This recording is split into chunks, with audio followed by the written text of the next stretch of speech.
saya atas nama Yogi Fikrian, NIM 2101040072, mahasiswa Tadris IPA Biologi, Fakultas Tarbiyah dan Keguruan, Universitas Islam Negeri Mataram.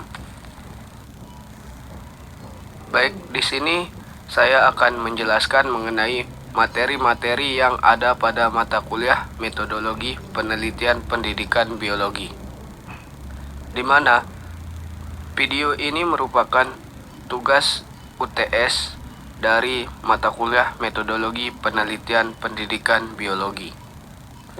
Baiklah, untuk mempersingkat waktu, di sini kita mulai ke materi yang pertama, yaitu mengenai penelitian kuasi eksperimen. Sebelum kita masuk ke materi, tentunya kita harus mengetahui terlebih dahulu apa itu penelitian.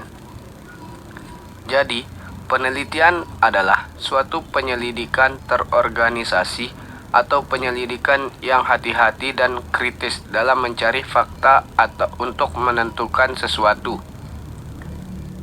Jadi, penelitian itu adalah mencari kembali suatu pengetahuan. Tujuan penelitian adalah untuk mengubah kesimpulan yang telah diterima secara umum maupun mengubah pendapat-pendapat dengan adanya aplikasi baru pada pendapat tersebut. Adapun suatu penelitian yang menggunakan metode ilmiah itu dinamakan sebagai penelitian ilmiah. Jadi itu penjelasan singkat mengenai penelitian. Selanjutnya kita masuk kepada materi, yaitu penelitian kuasi eksperimen. Penelitian kuasi eksperimen adalah eksperimen yang dalam mengontrol situasi penelitian tidak perlu ketat atau menggunakan rancangan tertentu atau petunjuk subjek penelitian secara tidak acak kuasi untuk mendapatkan salah satu dari berbagai tingkat faktor penelitian. Penelitian kuasi eksperimen ini adalah jenis penelitian ilmiah yang mirip dengan eksperimen, tetapi tidak memenuhi semua kriteria eksperimen sejati karena keterbatasan tertentu.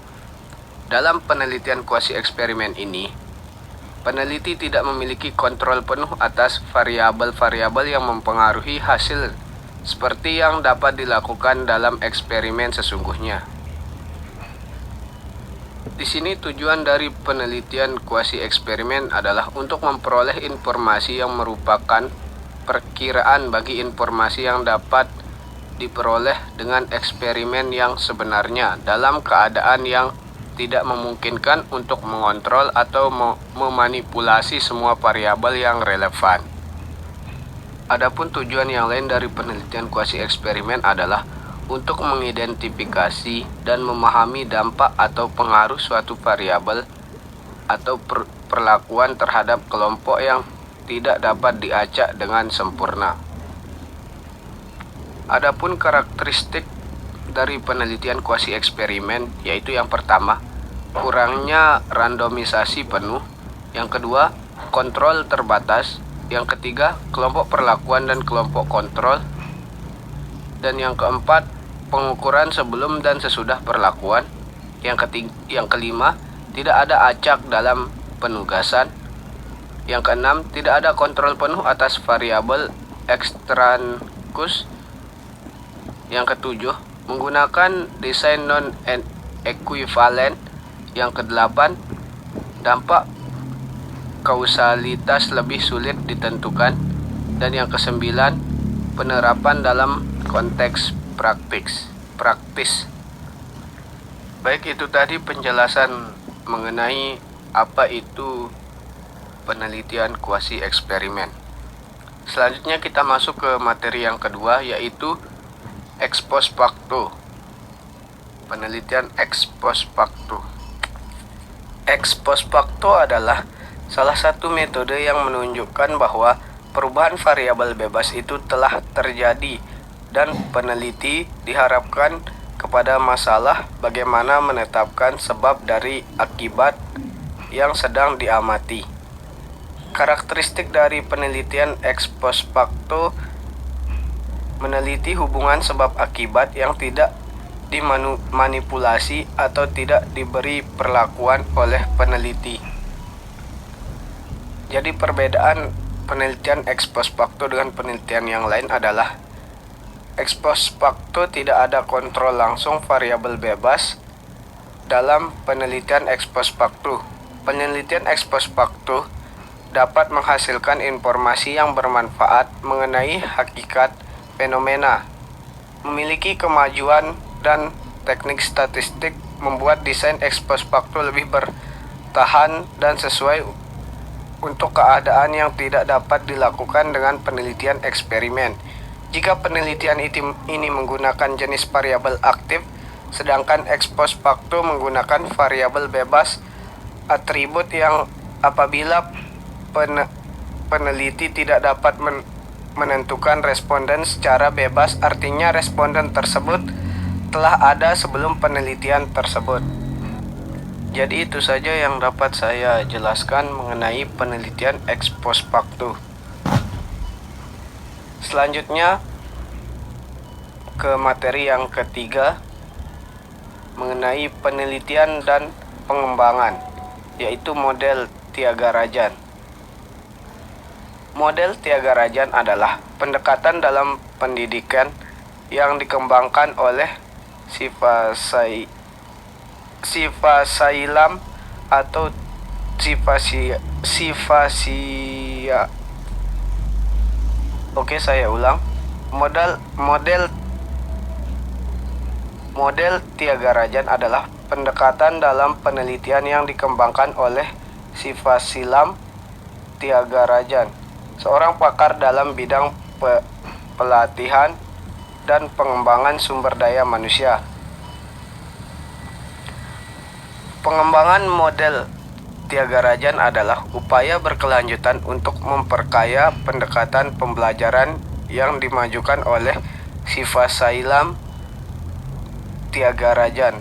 Model ini terus berkembang seiring dengan perkembangan dalam bidang pendidikan, pelatihan, dan pengembangan sumber daya manusia.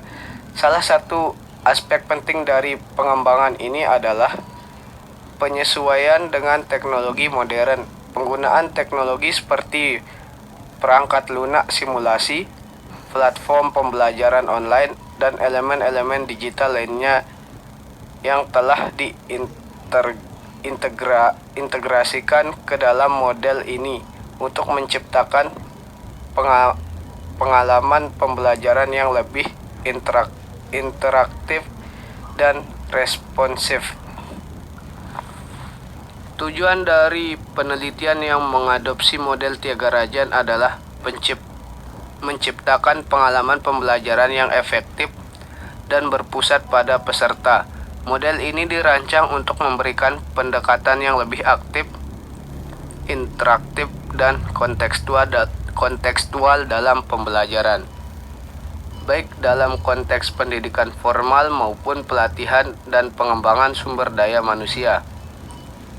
Inti dari model ini adalah meningkatkan pengalaman pembelajaran peserta melalui pendekatan yang lebih interaktif, praktis, dan berpusat pada peserta. Selanjutnya, teknik pengumpulan data untuk penelitian model Tyagarajan adalah yang pertama itu melakukan observasi, yang kedua wawancara, yang ketiga kuesioner, yang keempat uji pemahaman, dan yang terakhir yang kelima analisis dokumen. Baik, itu saja yang dapat saya jelaskan mengenai materi penelitian Tyagarajan. Selanjutnya kita beralih ke materi yang kelima kita beralih ke materi yang keempat mengenai penelitian tindakan kelas. Penelitian tindakan kelas adalah suatu kegiatan penelitian yang berkonteks kelas yang dilaksanakan untuk memecahkan masalah-masalah pembelajaran yang dihadapi oleh guru, memperbaiki mutu dan hasil pembelajaran, dan mencobakan hal-hal baru dalam pembelajaran demi peningkatan mutu dan hasil pembelajaran. Penelitian tindakan kelas juga merupakan kegiatan penelitian yang dapat dilakukan secara individu maupun kolaboratif.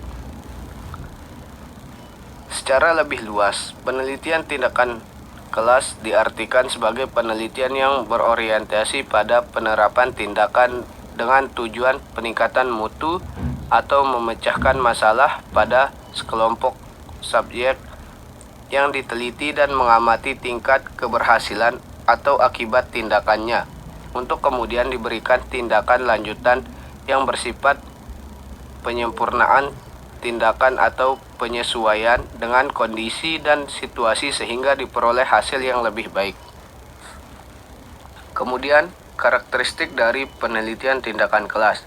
Yang pertama, penelitian tindakan kelas hanya dilakukan oleh guru yang memahami bahwa proses pembelajaran perlu diperbaiki dan ia terpanggil jiwanya untuk memberikan tindakan-tindakan tertentu untuk membenahi masalah dalam proses pembelajaran dengan cara melakukan kolaborasi. Yang kedua, refleksi diri. Dan yang ketiga, penelitian tindakan kelas dilaksanakan di dalam kelas sehingga interaksi antara siswa dengan guru dapat terfokuskan secara maksimal. Yang keempat, penelitian tindakan kelas bertujuan untuk memperbaiki proses pembelajaran secara terus-menerus. Yang kelima, penelitian tindakan kelas merupakan salah satu indikator dalam peningkatan profesionalisme guru. Yang keenam, penelitian tindakan kelas bersifat fleksibel sehingga mudah didapatkan dengan keadaan kelas. Yang ketujuh, penelitian tindakan kelas menggunakan metode kontekstual. Yang kedelapan, penelitian tindakan kelas dalam pelaksanaannya terbagi dalam beberapa pembagian waktu atau siklus. Dan yang terakhir, penelitian tindakan kelas tidak diatur secara khusus untuk memenuhi kepentingan penelitian semata. Baik, itu tadi yang dapat saya jelaskan tentang materi keempat, yaitu penelitian tindakan kelas. Selanjutnya materi yang kelima mengenai penelitian kualitatif naratif inquiry. Penelitian kualitatif adalah salah satu prosedur penelitian yang menghasilkan data deskriptif berupa ucapan atau tulisan dan perilaku orang-orang yang diamati. Pada penelitian kualitatif, data yang dituangkan bukan berupa angka, hitungan statistik, melainkan kata-kata yang menjadi narasi. Penelitian naratif inquiry diartikan sebagai sebuah fenomena dan metode. Artinya, sebuah hal yang dilalui dalam penelitian merupakan pengalaman yang memiliki kualitas untuk dipelajari sehingga nantinya akan membentuk pola yang terstruktur untuk menggambarkan sintak penelitian tersebut. Penelitian kualitatif menggunakan berbagai model desain atau rancangan, termasuk dalam naratif inquiry. Naratif inquiry adalah metode penelitian kualitatif yang berfokus pada cerita dan pengalaman individu. Dalam naratif inquiry, peneliti mengumpulkan cerita dari subjek penelitian dan menceritakan kembali secara terperinci. Tujuan dari naratif inquiry adalah untuk memahami makna yang diberikan oleh individu terhadap pengalaman mereka. Kemudian, adapun teknik pengumpulan data pada penelitian naratif inquiry adalah yaitu observasi, wawancara, dokumentasi, pilot note, dan storytelling. Baik, itu tadi yang dapat saya jelaskan mengenai materi yang kelima, yaitu penelitian naratif inquiry. Selanjutnya materi keenam, yaitu tentang penelitian studi kasus. Studi kasus atau case study adalah sebuah eksplorasi dari suatu sistem yang terikat atau suatu kasus atau beragam kasus yang dari waktu ke waktu melalui pengumpulan data yang mendalam serta melibatkan berbagai sumber informasi yang kaya dalam suatu konteks. Studi kasus tidak selalu menggunakan pendekatan kualitatif. Ada beberapa studi kasus yang menggunakan pendekatan kuantitatif. Dalam membahas studi kasus, akan menentukan pendekatan kualitatif bersifat naturalistik pada budaya dan minat fenomenologi. Studi kasus bukan merupakan pilihan metodologi, tetapi pilihan masalah yang bersifat khusus untuk dipelajari. Adapun karakteristik penelitian studi kasus, yang pertama, memandang kasus sebagai fenomena yang bersifat kontemporer. Yang kedua, dilakukan pada kondisi kehidupan sebenarnya. Yang ketiga, menggunakan berbagai sumber data. Yang keempat, menggunakan teori sebagai acuan penelitian. Kemudian, jenis-jenis penelitian studi kasus. Yang pertama, studi kasus eksplanatori. Studi kasus yang dipakai oleh peneliti saat tidak lagi bisa menemukan atau memiliki kendali atas fenomena yang diteliti. Yang kedua, studi kasus eksploratori, metode penelitian yang tujuannya menjawab pertanyaan apa dan siapa untuk mengumpulkan data berasal dari dua sumber, yakni data eksplorasi dan data tambahan. Yang ketiga, studi kasus deskriptif. Studi kasus deskriptif yang diterapkan dengan tujuan melakukan analisis urutan peristiwa yang terjadi di masa lalu. Kemudian contoh judul pada penelitian studi kasus, yaitu yang pertama, studi kasus pembelajaran biologi pada kelas 11 program akselerasi di SMA Negeri 1 Malang. Kemudian contoh judul yang kedua adalah studi kasus minat belajar siswa terhadap pembelajaran biologi dengan menggunakan model pembelajaran Learn on Delivery pada kelas 10 di SMA Muhammadiyah Boarding School Tarakan. Baik, mungkin itu saja yang dapat saya jelaskan mengenai materi yang keenam, yaitu penelitian studi kasus. Dan mungkin hanya itu saja yang dapat saya jelaskan mengenai materi-materi pada mata kuliah metodologi penelitian pendidikan biologi. Kurang dan lebihnya mohon maaf. Saya akhiri dengan ucapan Assalamualaikum warahmatullahi wabarakatuh.